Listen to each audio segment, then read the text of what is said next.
Welcome back to the deep dive. Today, we are really going deep. We're looking at the very architecture of morality. A really fundamental topic. Absolutely. We've got a stack of sources that sit right on this fascinating fault line between religious doctrine, philosophical ethics, and even cognitive psychology. That's exactly right. And our sources, they present a fascinating challenge because we're not just defining two words. No. We're really analyzing two completely different operating systems for the human consciousness. So the goal is to unpack the psychological impact of framing failure as either sin, which is this theological, almost existential condition. exactly, versus moral transgression, which is framed more as a philosophical, behavioral error. So our mission today is inherently psychological. We really want to get to the bottom of this. How does that choice of label sin versus transgression, how does it profoundly impact the way you view your own self-worth? Your personal agency, your mechanisms for accountability. Right. The implications here, they touch on everything from mental health all the way to political philosophy. It's huge. Right. And to really begin this deep dive, we have to start at the theological source. We have to establish the rules of the game first. Okay. The scholarly study of sin, as it's defined within Christianity, is called Hamartiology. And it's a concept that has just dominated Western thought for 2 millennia. And its original linguistic roots, they immediately reveal its central metaphor, don't they? They do. It's fascinating. Okay, so let's unpack this core metaphor. The most crucial biblical terms for sin, we're talking hamartia in Greek and hata in Hebrew, they're surprisingly concrete. Very concrete. They don't immediately translate to some grand moral evil or a malicious deed. It's much simpler. They literally translate to the idea of missing the mark. Missing the mark. Yeah. Imagine an archer aiming for a target and the arrow lands.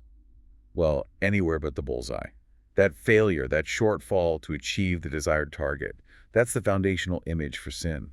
I think that image is so crucial because it implies 3 things right off the bat. First, there is a target. Right, a standard exists. Second, the target is supposed to be clearly visible. You're meant to know what you're aiming for. And third, the failure isn't arbitrary. It's a measurable shortfall. And this immediately forces us to ask the big question. What exactly is this ultimate divine target?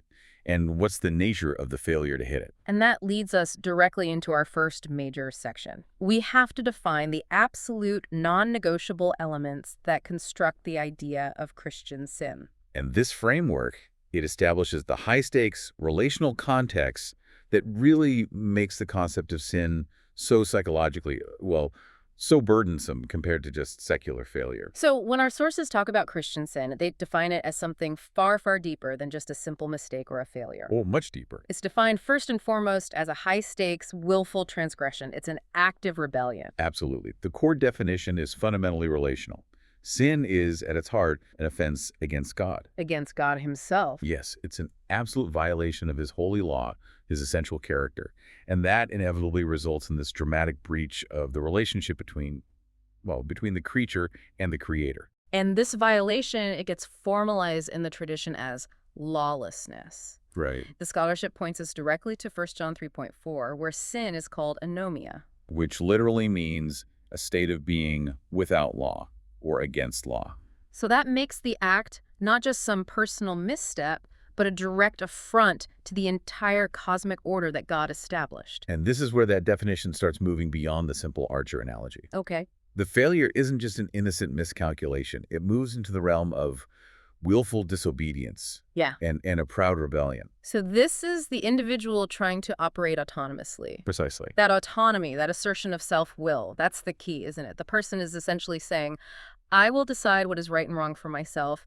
Independent of any divine decree, I'm going to set myself up as the ultimate standard. Instead of submitting to God's sovereignty or striving to glorify him, it's that assertion of self-sovereignty that is the very definition of the theological failure. And because the failure is rooted in that assertion of self, the central damage is inherently a relational breach. The damage is first and foremost against God. This is the part that so often confuses a secular mindset.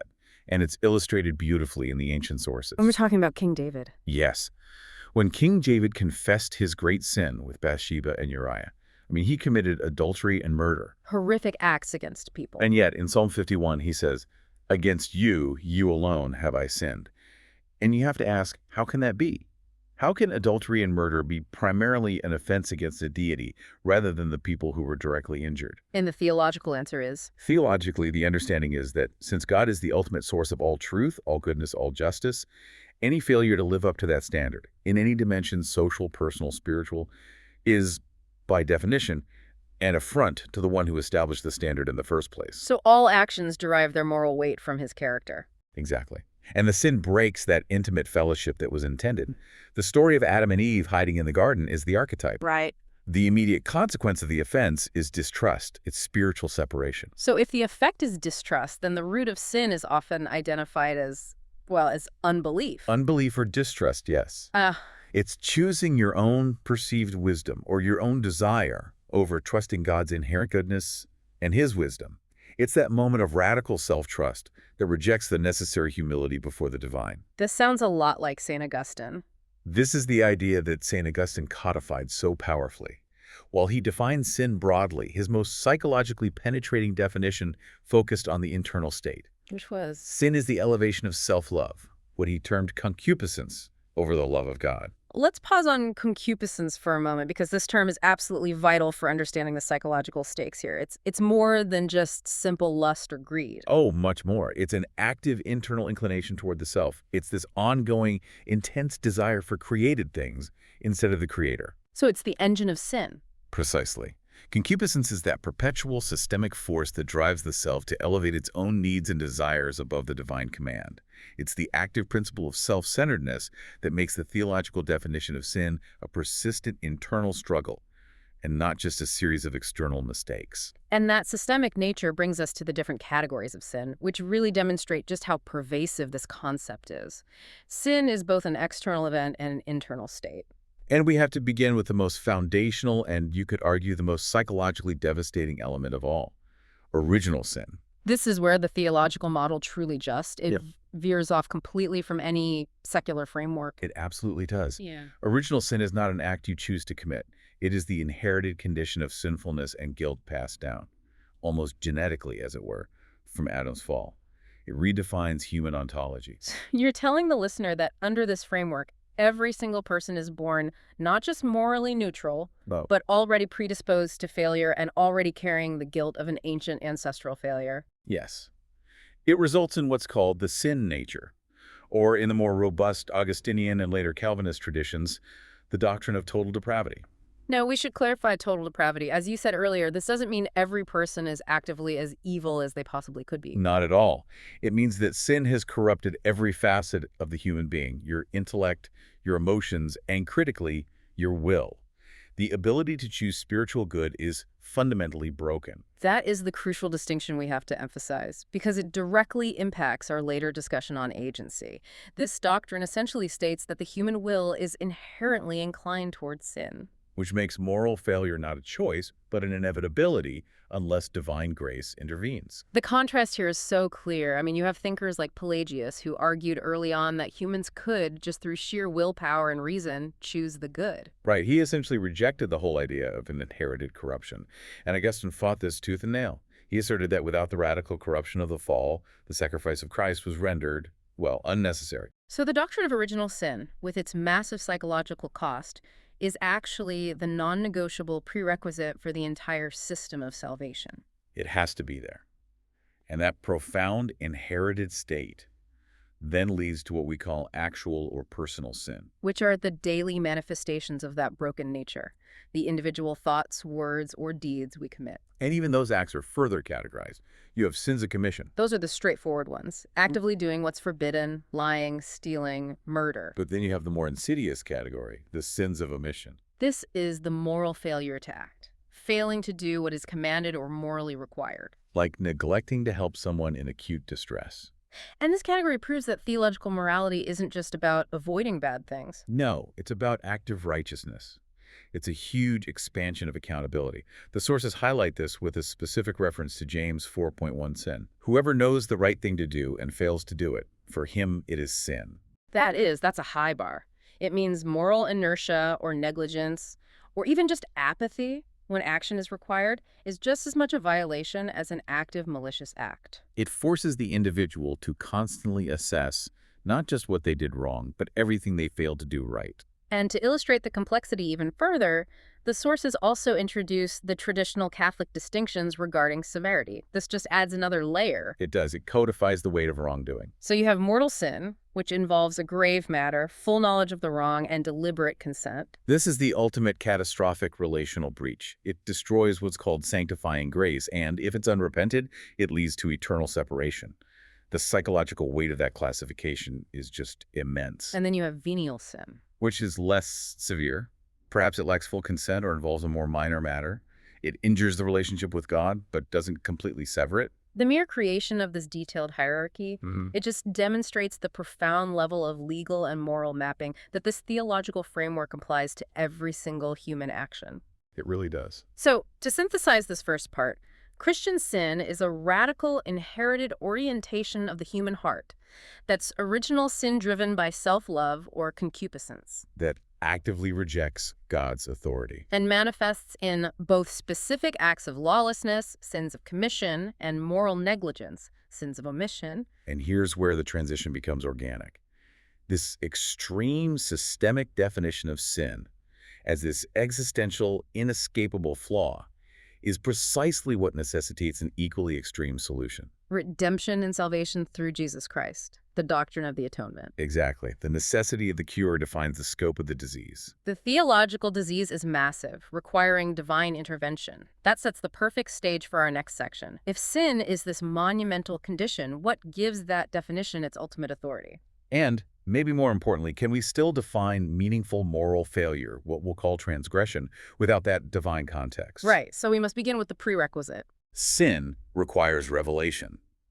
The concept of sin is intrinsically, inextricably tied to God's personal character, his revealed law, and the covenant relationship he established with humanity. Okay, I want to challenge that slightly for a moment. If the fundamental meaning of sin is missing the mark, couldn't a secular person simply define their mark as, say, human flourishing or societal harmony and still miss it? Why does it need a personal God? That's a really probing question. The sources clarify this distinction beautifully. If you remove the personal revealed God, the divine person who establishes the mark and who is inherently offended by you missing it, then the failure defaults entirely to a human code violation. Or just a self-harming mistake? Right. The offense is no longer primary and relational, but it becomes secondary and social. It loses that cosmic weight. So the cornerstone of original sin, that idea that every single person inherits a corrupted nature and guilt from Adam, that's the critical hinge here. Absolutely. That doctrine is entirely dependent on the specific Genesis narrative found in Scripture. It required figures like the Apostle Paul and later Augustine to build this intricate theological tradition that explains the transmission and the consequences of that inherited state. So without that historical narrative, without the literal or metaphorical account of the fall, the concept it can't stand in a secular system. It collapses. A purely secular framework has no mechanism, no justification for inherited guilt or ancestral corruption. It can only deal with the guilt that is incurred by the autonomous individual. And the sources confirm this. The entire apparatus of Christian salvation, the atonement, it relies on this theological prerequisite. It does. If failure is just poor judgment, you solve it through education or therapy. But if failure is an existential threat due to inherited corruption, you require a supernatural intervention to change your very nature. Okay, now let's look at the other side of the coin. If we strip away the Genesis narrative and the personal deity, how do we support the universal experience of wrongdoing, which we are now calling moral transgression? This is where secular philosophy and psychology step in. We turn first to natural law and reason for philosophical support. A tradition that has always maintained that morality isn't solely revealed, it's discoverable. Exactly. We're talking about thinkers like Aristotle and Cicero, who were working centuries before the New Testament. They argued that universal moral principles, preserving life, educating children, avoiding injury, are discoverable simply through reason and are inherent in human nature.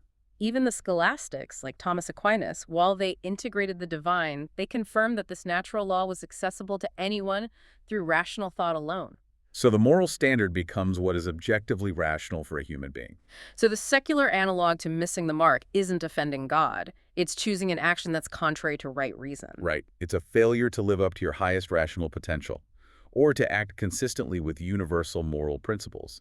It's an intellectual and ethical blunder, not an eternal offense. And we have immediate experiential support for this in our own lives, in conscience and psychology.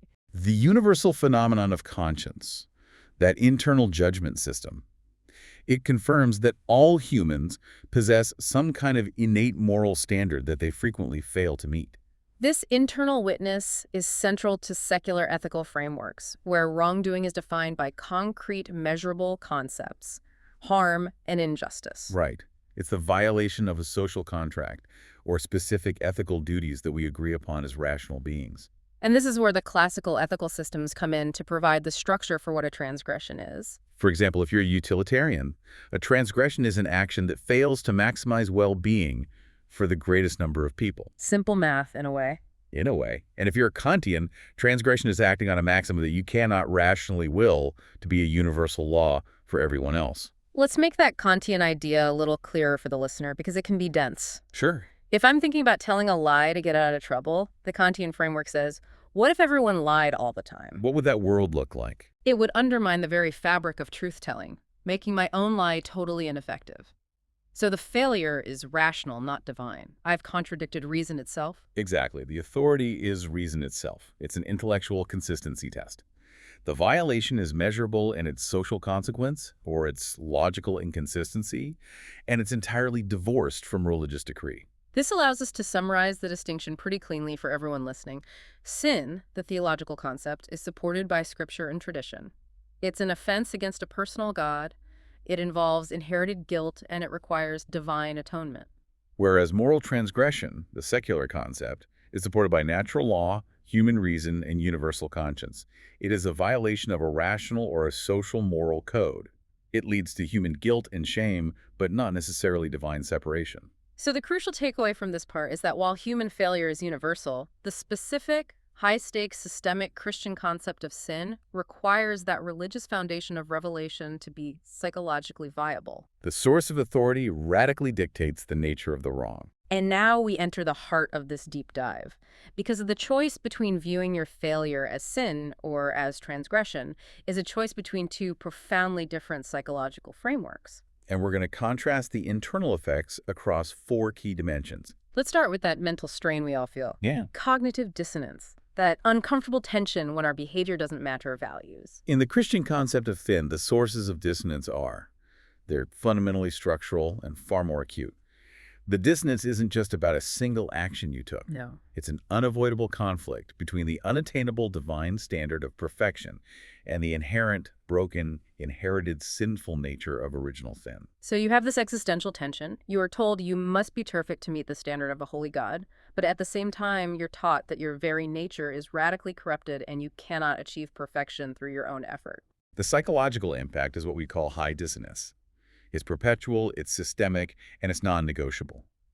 Because that inherent sinfulness persists until you die, the individual is constantly confronted with feelings of perpetual unworthiness. Or even existential dread. And the sources indicate that to manage this unbearable psychic pain, people often develop coping mechanisms, since they can't change the standard God's perfection or their nature on their own. They often resort to external displays, intense religious performance, or conversely self-justification, which often manifests as religious hypocrisy. Another common mechanism, particularly in more vulnerable personalities, is scrupulosity. The pathological fear of committing sin. Yes, or being eternally condemned. It's this relentless, obsessive-compulsive pattern of moral checking, confession, rechecking, and it's all driven by the impossibility of resolving that fundamental external dissonance through human means. So the dissonance is existential. It cannot be resolved by the individual just changing their behavior alone, because the source of the problem is their very being. The only path to resolution is the external theological fix, divine grace. Now let's contrast that sharply with secular moral transgression. Here, the source of dissonance is finite, and it's contained. It's the conflict between an individual's core values or their self-concepts and their actual behavior. For example, if I value honesty and I lie on my resume, my internal dissonance is, I'm an honest person, but I just performed a dishonest act. Right. The tension exists between your ideal self and your momentary action. And the beauty of this secular framework is that the dissonance is resolvable. It's resolvable dissonance, yes. The standard is internal or it's socially negotiable, which gives the individual full agency to resolve the conflict. They can confess the lie and try to change their behavior. Or they can rationalize the action, maybe by minimizing the damage done to align the belief with the behavior. The secular model treats the problem as a behavioral glitch in an otherwise sound system. The conflict is contained and solvable through self-reflection and adjustment. Whereas the theological model is structural, ensuring that dissonance is always a foundational element of who you are. And this structural dissonance leads us right into the issue of personal agency, the degree to which you feel you have control over your own moral destiny. In the Christian concept of sin, personal agency is dramatically compromised. Especially under those strong Augustinian or Calvinist interpretations emphasizing total depravity. So if the will itself is corrupted, not just weakened, but fundamentally broken, the capacity for choosing spiritual good is viewed as impossible without that prior, irresistible divine grace. You might choose to be charitable, but the theological purity of that choice is still suspect because of the underlying sin nature that's motivating it. The implication is profound. Moral failure becomes inevitable. The individual feels, I cannot not sin, because that inclination toward concupiscence is a constant internal gravitational pull. And this fosters a pervasive sense of powerlessness over one's own moral trajectory. From a psychological development perspective, that sense of powerlessness can be deeply limiting. If the ability to choose righteousness is outsourced to grace, the individual often feels compelled to also outsource moral decision-making. To external authorities, the church, the Bible, specific religious rules, because their own judgment and their own will are deemed untrustworthy. And that reliance, while it provides structure, it potentially stunts the development of personal moral autonomy. The individual remains a passenger, consistently looking outward for validation and guidance on right behavior, rather than cultivating their own internal rational capacity to navigate complex moral gray areas. Now, in the secular moral transgression framework, we operate under the assumption of full agency. Absolutely. Moral action is based entirely on the individual's autonomous will and their rational capacity to choose between viable alternatives. Responsibility is an unavoidable consequence of inherent freedom. So a transgression, in this view, is simply seen as a choice, or a correctable error in judgment or reasoning. Right. The failure reinforces the individual's ability to learn, reflect, and adjust their course. The lesson is not, I am broken, but I chose poorly. The contrast is truly striking. In the secular model, failure enhances and confirms your moral power to choose better next time. It motivates future self-control. In the strong theological model, failure confirms your inherent brokenness, which necessitates reliance on an external power to fix what you cannot fix yourself. The choice between inherent brokenness and inherent freedom, it profoundly dictates the foundation of your self-worth. It does. In the Christian concept of sin, self-worth is inherently extrinsic. Okay, so an individual's value is certainly established by their status as being created in the image of God, the imago Dei. But the sources stress that this initial value is immediately complicated by the fall. Therefore, your psychological worth becomes critically dependent on redemption through Christ. So the core identity becomes sinner saved by grace. The individual has to constantly affirm their status as a depraved sinner, the before picture, to fully appreciate the after picture of salvation. Which means failure sin becomes the chronic confirmation of that core identity as a broken person.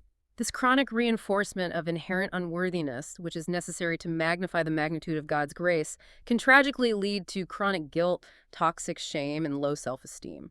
Especially if the theological environment focuses heavily on divine judgment or conditional acceptance rather than on unconditional love. The deep irony, as modern psychology points out, is that the system requires this chronic self-denigration in order to achieve the highest form of spiritual acceptance. It creates a tension that actively conflicts with the psychological principles needed for a healthy, intrinsic self-image, which requires internal validation and resilience.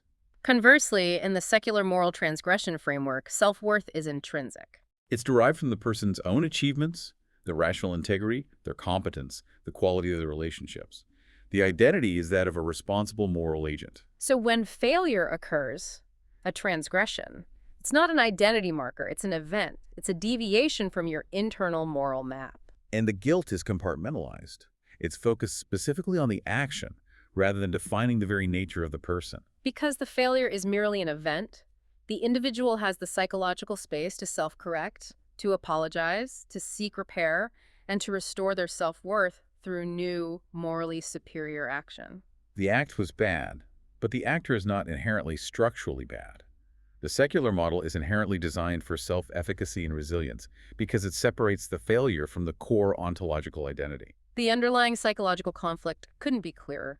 Do you define yourself by your broken, inherited nature, a sinner, or by your controllable, correctable actions, a transgressor? The former demands a perpetual need for external fixing. The latter empowers internal growth and self-development. Our final contrast looks at the endpoint. Where does ultimate responsibility lie, and what mechanism is required to achieve restoration? In the Christian concept of sin, accountability is fundamentally external and deferred. Ultimate accountability is to God. And the final adjudication, the judgment, punishment, or reward, is deferred to the afterlife. The mechanism for restoration is singular and dramatic: atonement and grace. The sin is forgiven through divine intervention, specifically the sacrifice of Christ, which wipes the slate clean, regardless of the magnitude of the earthly harm. This mechanism, however, is where the secular critique identifies a significant potential flaw. It's often summarized as the moral hazard problem. Right. This critique argues that the promise of instantaneous forgiveness through confession or prayer, where the ultimate debt has already been divinely paid, can diminish the motivation for genuine, difficult, long-term earthly reparation. So the individual might feel fully absolved by God, yet the victim or society has received no commensurate earthly sacrifice or required behavioral change in the social sphere. Exactly. The psychological debt is paid in heaven, but the material or relational debt on earth remains. For instance, a person who commits financial fraud, repents, and receives divine forgiveness may feel spiritually whole. But the victims are still financially ruined. The critique suggests that this grace shortcut bypasses the necessary requirement for restorative justice in the immediate human realm. The critique really hinges on the idea that by removing the ultimate penalty, eternal separation via a non-earthly mechanism, the weight of immediate human consequence is subtly lessened. The focus shifts from making things right with the victim to making things right with the Creator. Now, compare this absolutely with secular moral transgression. Here, accountability is internal, social, and immediate. You are accountable to your own conscience, directly to your victims, and fundamentally to society through laws and social contracts. There's no theological shortcut. The mechanism for restoration requires reparation, restitution, and rigorous personal growth. If you break a social contract, you have to rebuild trust through sustained, demonstrable effort. Accountability is absolute in this model. The consequence of the transgression, a ruined reputation, a criminal record, the enduring guilt from harming another, it's inherent in the action and its social result. It can't be wiped clean by simple contrition. No, it demands a direct, proportionate response in the human realm to heal the breach. The sources confirm this dichotomy is paramount. The choice between sin and transgression is ultimately a choice between two distinct mechanisms of debt repayment. Is my moral debt paid by an outsourced divine grace? Or is it paid by my own strenuous effort and material reparation to the injured party? This deep dive into the source material really reveals that the difference between sin and moral transgression is not just a matter of semantics. No, it's a conflict between entire worldviews. The definition we choose to adopt profoundly dictates who we owe our ultimate loyalty to God versus reason and society. Right. And it fundamentally determines the psychological mechanism by which we seek reconciliation and redemption. And that is the ultimate aha moment for you, the listener. The concept of wrongdoing shifts from an existential state of being, the identity of the sinner whose nature is perpetually flawed, To a behavioral event, the transgressor who has made a correctable error. This shift radically alters your perception of agency and the very foundation of your self-worth. If failure confirms your nature, you are perpetually dependent. If failure confirms your freedom, you are empowered to act differently. The scholarship meticulously demonstrates that the specific, systemic, and relationally focused concept of Christian sin, with its non-negotiable reliance on original sin, inherited guilt, and divine authority, it simply cannot stand without its religious foundation in Scripture and tradition. It requires that external narrative to justify its profound psychological cost. And this leaves us with a final provocative thought for you to carry forward. If you choose to strip away that necessary theological foundation, if you remove the Genesis narrative and the idea of a personal offended deity, is sin truly an illusion? Is it just a theological construct created to magnify grace?